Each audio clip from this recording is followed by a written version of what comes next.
They say the boogeyman hides in the shadows, in closets, under beds.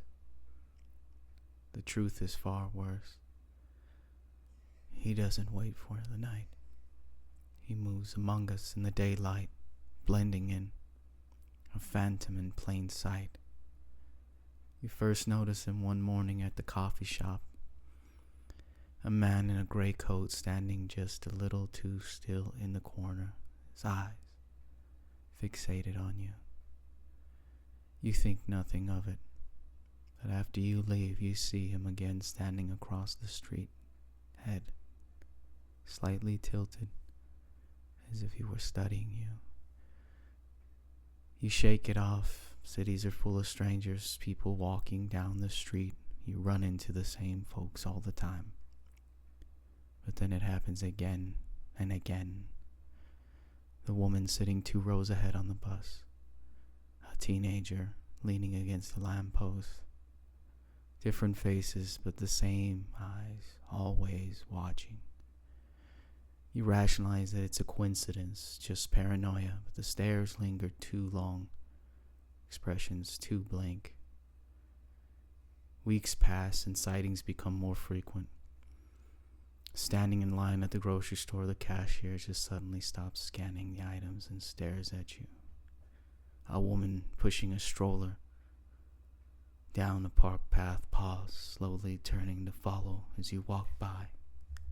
Each time someone different, yet unmistakably the same. Fear began to take its toll as you stopped going out unless absolutely necessary. You start snapping at your friends, accusing them of not understanding, ignoring the obvious signs. They exchange worried glances at each other.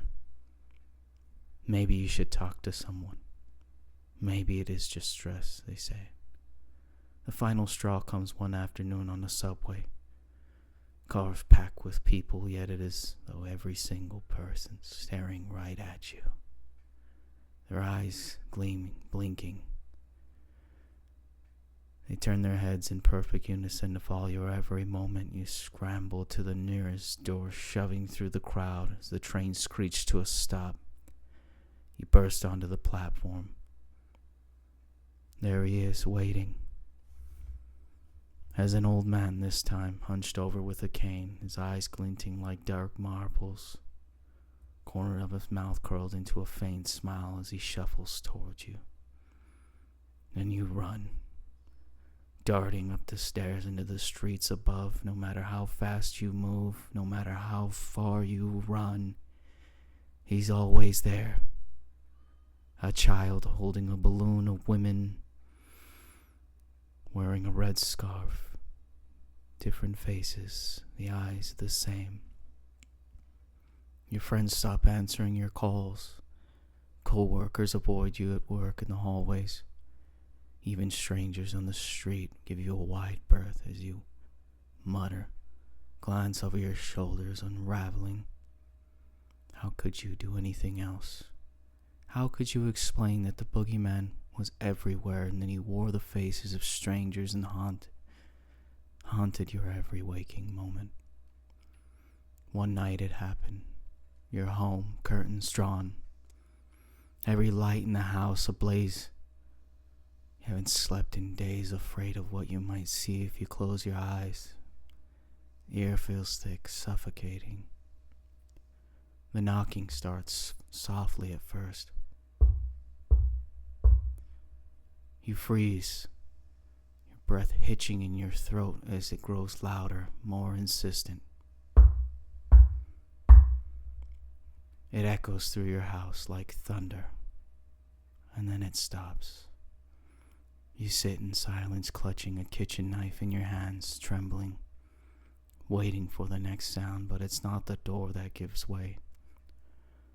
The shadows start to stretch and writhe, peeling themselves from the walls, turning into a single form as he stands before you, tall, thin, his face a shifting mosaic of every stranger you'd ever seen. hollow eyes fainting, glowing. You scream, but no sound comes out. Your body refusing to move, frozen as he steps closer, leaning down, his face inches from yours, whispered in a voice dry leaves rustling in the wind. "You are ready."